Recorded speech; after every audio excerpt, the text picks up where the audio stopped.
আজকে আমরা যাচ্ছি নারুতো থিম পার্কে, যেটা কোবে শহর থেকে একটু দূরেই আওয়াজি আইল্যান্ডে অবস্থিত।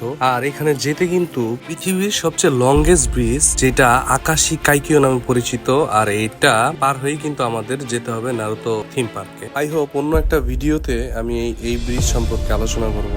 নারুতো থিম পার্কে সবাই কিন্তু নারুতোকে দেখতেই আসে, কিন্তু আমি কিন্তু গডজিলা দেখতে আসছি। হেই, কি অবস্থা সবার? আজকে আমি আছি গডজিলা মিউজিয়ামে। সো এখানে কিন্তু ভয়াবহ একটা অবস্থা। চলেন ঘুরে ঘুরে দেখি। আগে বিটিভিতে গডজিলার একটা কার্টুন দেখাইতো, মনে আছে? আমি কিন্তু সেই তখন থেকে গডজিলার ফ্যান। সো আমার মতো গডজিলার ফ্যান কিন্তু অনেকেই আছে। এই মিউজিয়ামে গডজিলার যত কার্টুন, মুভি বা এনিমি সবগুলা ক্যারেক্টার কিন্তু এখানে আছে। আর এখন আমরা যেটা দেখতে পাচ্ছি, এটা মনে হয় গডজিলা কোনো একটা আইকনিক মুভির একটা সিন। গডজিলারে মারার জন্য একটা রোবট গডজিলা বানায় নিয়ে আসা হয়, কিন্তু গডজিলা কিন্তু এটা মেরামিরা হয়ে যায়।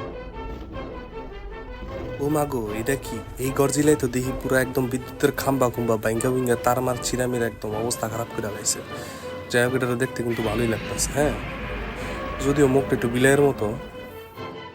সমুদ্রের বুক চেড়ে উঠে এলো গরজিলা, কিন্তু পিছনে টাকলা কাকায়া ডিস্টার্ব করে দিল, সিনটার নিতে দিল না ভালো মতো। এই গ্রিন আর কমলা গরজিলা কিন্তু আমার কাছে বেশ ভয়াবহ লাগছে না? একদম পিওর মনস্টার। ওয়াও,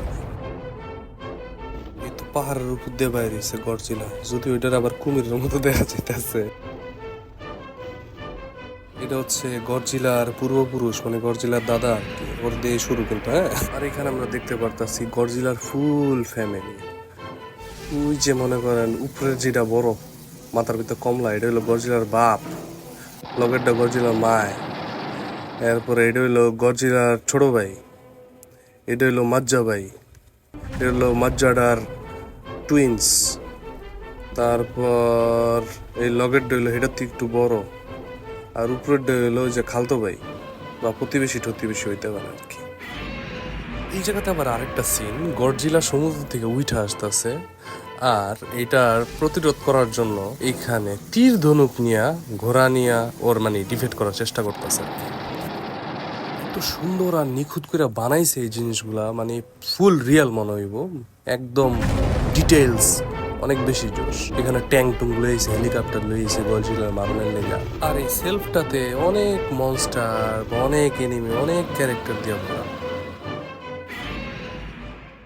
সো যদি নারুতো আইল্যান্ডে কেউ আসেন, আই মিন ওসাকাতে যদি কেউ ঘুরতে আসেন, তাহলে এই নারুতো আইল্যান্ডে অবশ্যই আসবেন, বিশেষ করে গডজিলার এইসব জিনিসপাতি দেখার জন্য। মানে অস্থির লেভেলের একটা এন্টারটেইনমেন্ট প্লেস।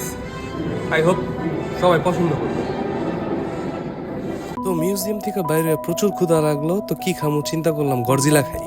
যদি কেউ জিগায় যে জাপান যায় কি খাইছস, কইতে পারুম যে গডজিলা খেয়ে আইছি জাপান থেকে। আর এটা কিন্তু বেশ মজা ছিল।